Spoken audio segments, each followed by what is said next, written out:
Thank you so much for the opportunity to speak today. I do have my comments written because I want to inform not only you, but I understand this is going out to social media, everyone, of the science behind neonicotinoids and basically what they're doing to the landscape around us, how they're impacting not just bees, but invertebrate populations as well. And I do believe that one of the biggest failings of science as a whole is its ability to bridge the gap between science and the general public in a meaningful way. So that's largely what I try to do when I have an opportunity to present in front of an audience such as yourselves. So I'm basically saying I'm not going to be able to keep this within 5 minutes. It might go 8 minutes.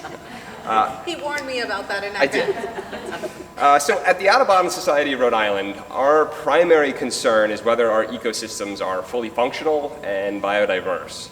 Biological diversity is the linchpin of our planet. It supports immense productivity, like song sparrows, which in turn allows all aspects of life. The health of our habitats is not only critical to the organisms we aim to protect, like the song sparrow, but it is also essential to human existence.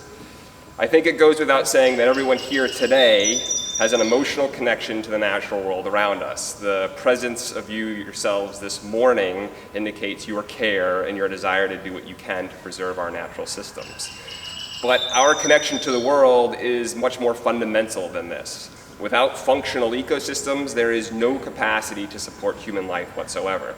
Our most important relationship with nature is therefore one of reliance, and this relationship is mutual. We rely on the natural world for everything, and the natural world relies on us as stewards to act in the best interest of the endeavors of nature, not solely the endeavors of man. In the words of John Muir, when one tugs at a single thing in nature, he finds it attached to the rest of the world. Neonicotinoids are a class of chemical that has been in use in the United States since the 1990s, and today it is the most widely used insecticide in the world. These chemicals were modeled after the naturally occurring chemical compound nicotine, and the name neonicotinoid means new nicotine-like insecticide.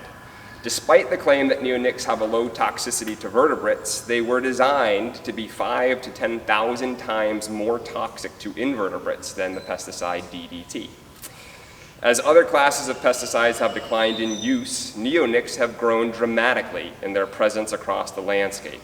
And as is typically the case, scientific research is racing to keep pace with this increase in use to elucidate the impacts of these chemicals on the environment and on our biodiversity. Neonicotinoids are water-soluble, which makes them particularly attractive to users due to the increased root uptake by plants, but contributes to their pervasiveness in the environment and the ability to negatively impact downstream habitats. To date, the European Union has banned the use of neonics, citing them as, quote, a worldwide threat to biodiversity, ecosystems, and ecosystem services, end quote. The chemicals have already been labeled as restricted use products in states such as Vermont, Massachusetts, and Connecticut. New research is demonstrating the unintended consequences of the use of these chemicals on non-target species, and the results of these large and comprehensive studies are sobering. They include documentation of both direct toxicity as well as indirect sublethal effects that can alter population dynamics of birds, mammals, reptiles, amphibians, and non-target insects. An important distinction should be made about the impacts of any toxin on a population. Often, regulating agencies determine the toxicity of a compound by its contribution to outright mortality. The term lethal dose 50 is used to denote the concentration of a substance that would result in the mortality of 50% of a studied population. This metric has been used to determine a chemical's impact on wildlife populations for decades, but is severely ineffective at identifying sublethal impacts that can also contribute to population decline. Acute and chronic accumulations of low levels of a toxin within an individual can result in no increase in overall mortality, but can severely impact behavior, leading to weight loss or disorientation. Often, these individuals are unable to contribute to population growth through successful reproduction and effectively serve to reduce population sizes to the same degree as outright mortality would. This is precisely what many studies are illustrating regarding the impacts of neonics on communities of organisms. Low-level contaminations from neonics have contributed to the inabilities of bees and other pollinators to forage effectively and navigate to their hive, and are a major contributing factor in the documented decline of these species.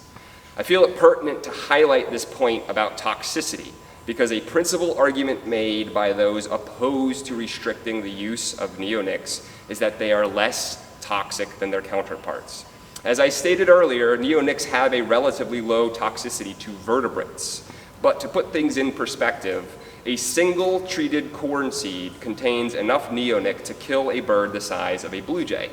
And even a dose that is 1/10 of that contained on a single seed is enough to result in severe body mass loss, and disorientation in birds.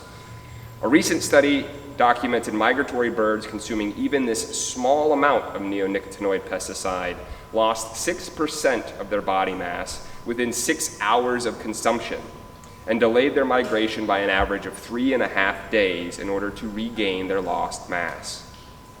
3.5 days of delay is substantial when you consider that many bird species can complete an entire breeding cycle in just 10 days. 3.5 days is enough to result in a failed breeding attempt or the inability to attempt breeding at all. So populations decline despite low or no mortality. I wanted to clarify the science behind the argument being made. A study published in 2020 and analyzing countrywide data sets from the US found a 4% per year decline in grassland bird populations between the years of 2008 and 2014, which is coincident with a period of increasing neonic use across agricultural areas in the United States. Another argument commonly used against restricting the use of neonics is that they are applied as a seed coating, and few, if any, seeds are spilled during planting.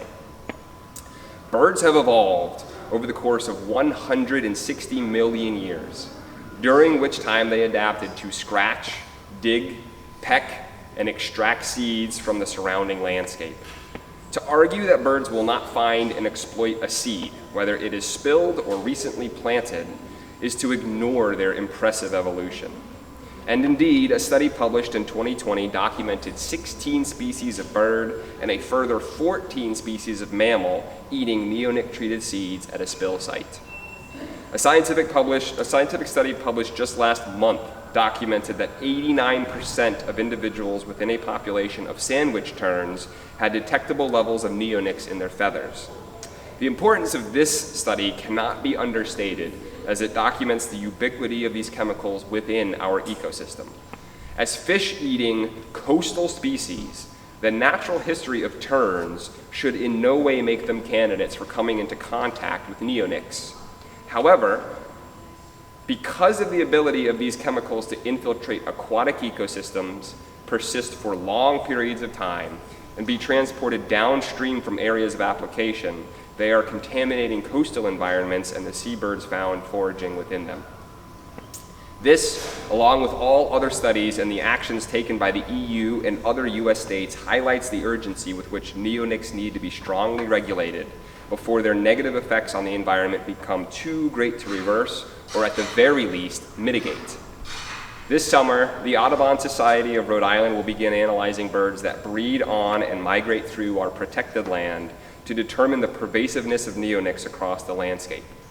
Birds that breed in or remain on Audubon property throughout the year should be insulated against the effects of these deleterious compounds. This is a central tenet of land conservation, that protection of land and its resources provides safe harbor for the biodiverse communities found therein. The fact remains that neonics are highly water soluble and capable of being transmitted across the landscape to areas far from the application site itself. A recent study in Canada documented the presence of the compounds in 91% of tested wetlands. And as Audubon protects over 1,000 acres of forested wetland habitat in the state, this prompts the question: are our birds safe? From the rapidly expanding scientific research on the subject, the answer is a resounding no. The obvious next question is, can we make it safer? And the answer to that is up to you. And I would just say that since this is going out on social media, the answer to that is up to you. Thank you very much for your time, and I hope that you will move forward with some steps of action to make sure that neonics are regulated in the state of Rhode Island. Thank you.